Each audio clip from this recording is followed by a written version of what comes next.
Typically, again, I can't speak for the lenders out there across the country, but typically we're looking at 5 C's, we call them. You've got character, capacity, capital, conditions, collateral. They're all pretty straightforward. Do you have good, solid character? What would your other lenders who loaned you money say about you? What would people who work with you say about you? What would anybody they asked a question of you, would they say you had solid character as an individual? Capacity, can you pay it back? Do you have the bandwidth to pay it back? Do you have the abilities to pay back what they're going to lend you?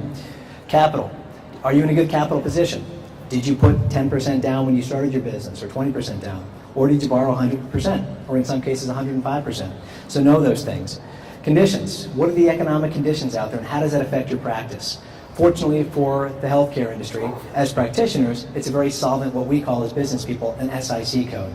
And because people are always going to be getting sick and people need to stay healthy, there's a slim likelihood that you're not going to be able to maintain a job and earn money.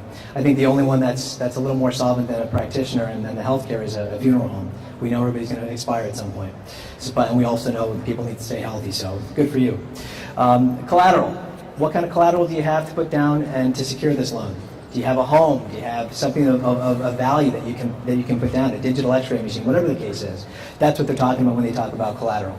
Again, pretty straightforward, but I'd rather over-explain things and kind of start with the basics than assume you know things.